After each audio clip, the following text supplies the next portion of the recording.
કાનૂની કાર્યવાહી એ તો મારી પાસે આવી છે. અહીંયાથી દાખલો ઇસ્યુ કર્યો તો તમે મામલતદાર કચેરીમાંથી ઇસ્યુ કરી દીધો. તમારો રદ ક્યાંથી થયો? વિશ્લેષણ કયા કારણે રદ થયો? કરાશે હતી લખેલી હતી 1950 પહેલાના પુરાવા સાહેબ મંગાવતા અને બારે ગાડીયા મંગાવતા હતા અને આદિવાસી નથી અને બહારના સો એમ કરીને ખૂબ હેરાનગતિ કરી અમારે. એટલે અહીંયાથી તો દાખલો આપી દીધો. હવેથી તો આપી દીધો સર, હવેથી કરાય પણ કરાય છે.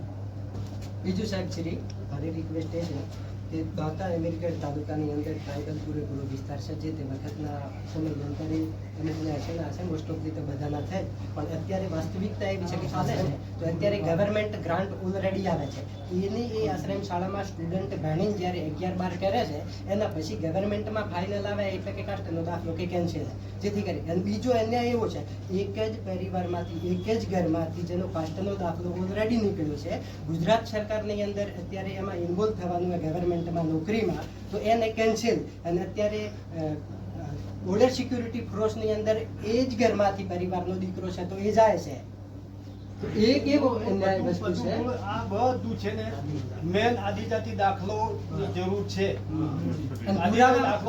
પુરાવામાં એવું છે તારીખ એવી છે સંકલન સમિતિની અંદર તારીખ છે 9/2019 તો માની લો કે જે તે વખતે ગવર્મેન્ટની અંદર સર્વે થયો હોય છે રેકર્ડમાં નામ એન્ટ્રી થઈ ગયા છે તો ઓલ ગુજરાત ઓલ ની અંદર એક જ દિવસમાં થઈ શકે કેવું એમાં એવું મારેલો છે દાખલો કે ધારો કે તારીખ છે 9/2019 પહેલાના પુરાવા કે માની લો કે ઇન કેસ કોઈ પરિવારને છે કે તારીખ 1/2019 નો પુરાવો છે વિશેષ કે એનથી કદાચ 5 મહિના કોઈ લેટ ડોક્યુમેન્ટ છે તો એ પણ વેલિડ ગણવામાં નથી આવતો. માની લો કે અત્યારે કે ગવર્મેન્ટની અંદર કોઈ એવો પરિપત્ર થયો ને આધાર કાર્ડની અંદર કઈ સુધારા વધારા કરવાનું થાય તો ઓલ ગુજરાતની અંદર એક જ દિવસની અંદર ડેટ નક્કી થઈ શકે એવું કઈ રીતના હોઈ શકે છે અંદર એમને જે ટાઈમ લાગ્યો છે એ પુરાવા દાખલો નીકળ્યા પછી ત્યાં વિશ્લેષણ સમિતિ વાળા માંગે છે.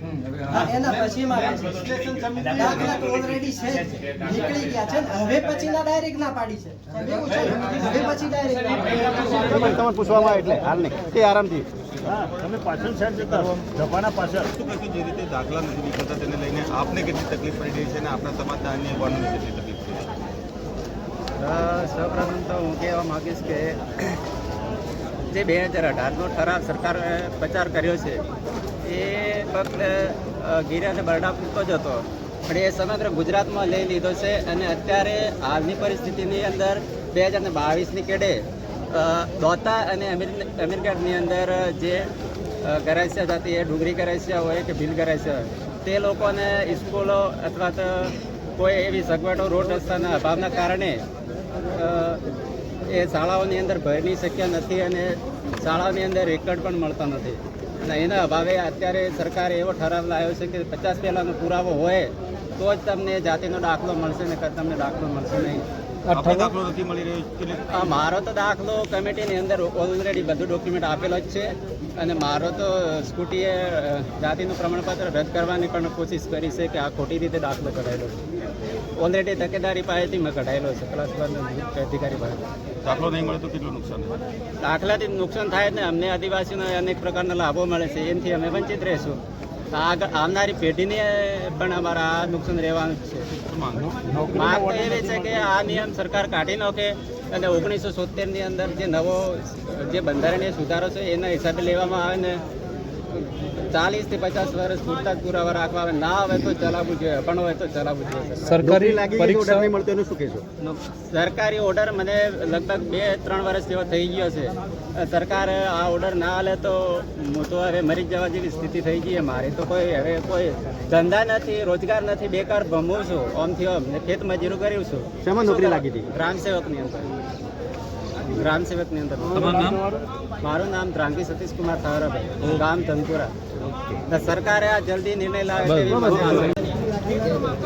ઓકે એટલે શું આજે પહોંચાયું શું કહો છો?